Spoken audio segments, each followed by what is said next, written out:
o espírito de uma nova era acordara, e as mentes dos homens estavam começando a se libertar do jugo das tradições medievais e da escravidão eclesiástica.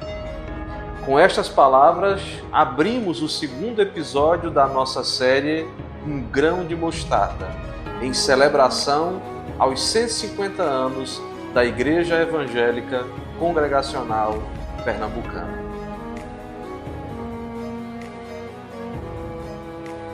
A frase que abrimos esse episódio foi dita por um dos muitos vendedores de Bíblia que chegaram ao Brasil no início do século XIX. Segundo registros da Sociedade Bíblica Britânica, somente em Pernambuco, em 1822, chegaram 676 exemplares da Bíblia e 1.400 Novos Testamentos. Aqui em Pernambuco, os exemplares da Bíblia eram isentos das tarifas alfandegárias. Como vimos no primeiro episódio, em 1855, Robert Calley, quando em destino ao Rio de Janeiro, aportou no porto de Recife. Na ocasião, subiu à embarcação também com destino ao Rio de Janeiro, o assim chamado no diário pessoal de Calley, o presidente da Paraíba. Entre as relações de afinidades dessa figura, estava alguém cujo tio era amigo do imperador. No seu diário pessoal, Calley então diz: "Pode ser que Deus irá abrir um caminho para nós por estes meios." Foi assim então que em águas pernambucanas, Deus já estava trabalhando em relação à grande obra que iria realizar através do casal Robert e Sarah Calley.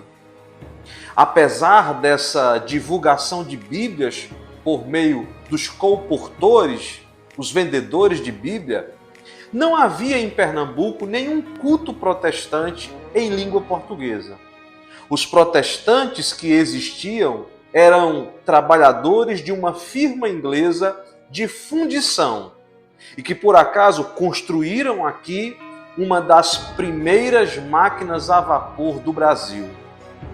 Esses mesmos ingleses edificaram aqui em Pernambuco uma igreja anglicana, onde atualmente existe o cinema São Luís, na esquina da Avenida da Conde da Boa Vista com a Rua da Aurora. Nessa capela anglicana, os cultos eram realizados em língua inglesa. A relação, portanto, entre os primeiros pastores da igreja pernambucana e essa comunidade anglicana foram marcantes. Dois pastores da igreja pernambucana, o James Vanstone e o William Forsyth, chegaram até mesmo a ser convidados para assumir essa igreja. Embora a colportagem continuasse, não havia, na primeira metade do século XIX, nenhum culto protestante em português. Isso somente mudaria a partir da chegada do reverendo Robert Calley e seu trabalho no Rio de Janeiro.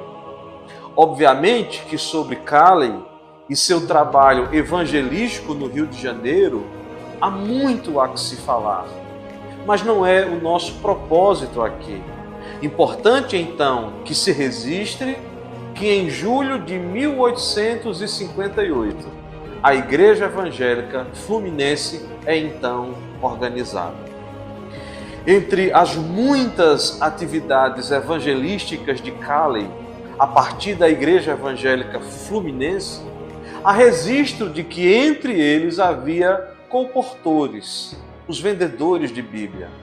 Um deles, o Antônio Marinho da Silva, vendia a Bíblia aos ingleses em Pernambuco. Além dele também havia o João de Souza. Portanto, ambos, o Antônio Marinho da Silva e o João de Souza, trabalharam juntos em Pernambuco. Em um outro registro de um colportor chamado Richard Holden, que era responsável pelos dois aqui em Pernambuco, ele disse o seguinte: eu enviei o de Souza para cooperar com o da Silva, e tenho motivo para crer que foi do Senhor.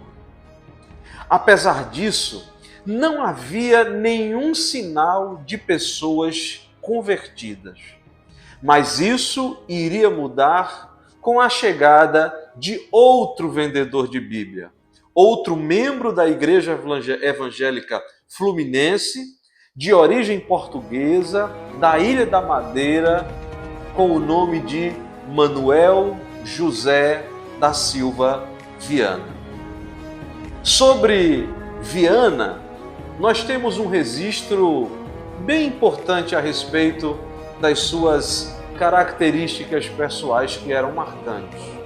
É dito sobre ele que ele era extremamente simpático no trato pessoal, moderado, mas de uma força de vontade e de uma pertinácia a toda prova.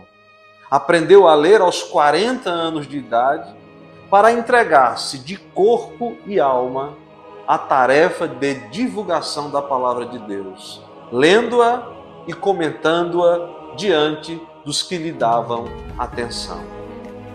O diácono Viana visitou Pernambuco pela primeira vez em 1868 e passou aqui nesse primeiro momento 10 meses.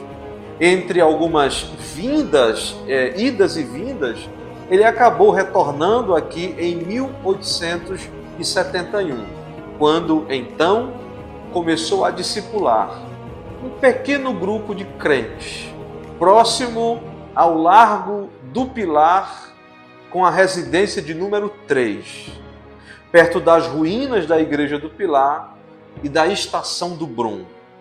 E aqui, neste pequeno grupo, nós começamos a ver o surgimento do pequeno grão de mostarda.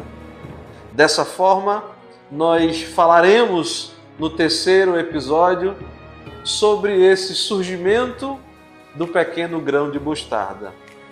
Mas isso é para o próximo episódio. Espero você. Até lá.